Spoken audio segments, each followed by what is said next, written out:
jungle.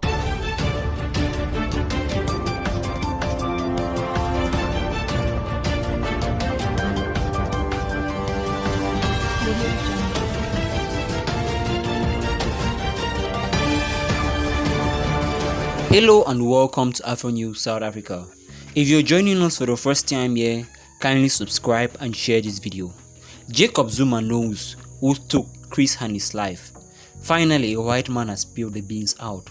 The funeral ceremony of Chris Hani was murdered in the incident. Well, Zuma may have been seen sporting spectacles in the background. Chris Hani's passing, who was a comrade in the fight of freedom, is still up in air, and many people are trying to figure out who was behind the assassination of this great leader who was killed in the sake of freedom. People are irreplaceable because they are one of a kind, and you will never be able to discover another person who is exactly like them in your lifetime.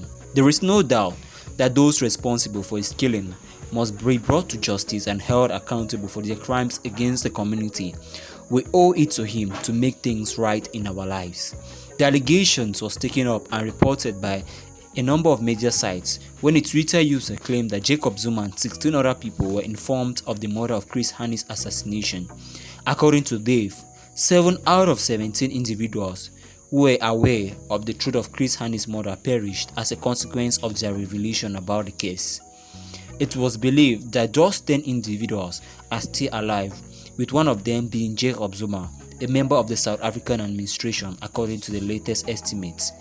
Given the fact that this is the person is not the first to accuse Jacob Zuma of knowing the names of the killers who took Chris Hani's life, the general public should not be surprised by his accusations against the former president.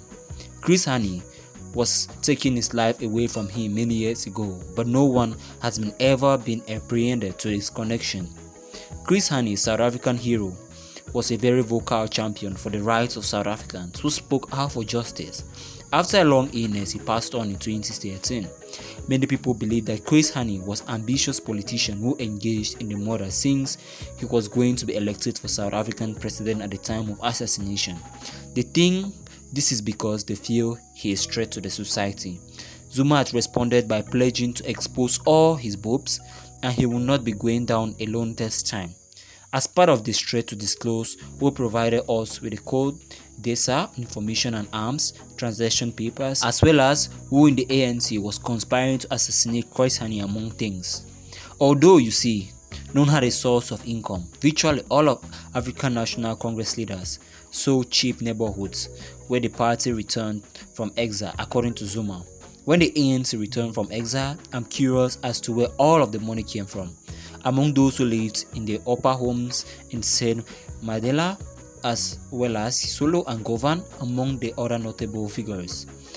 At the end of the day, it came from a well-known source, despite the fact that the crime generates a substantial amount of money for South African government. Specific questions are being posted.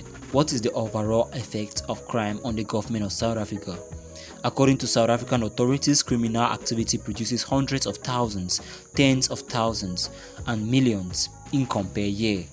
In response, in brief facts, it's very true. Thanks for watching until the very last end.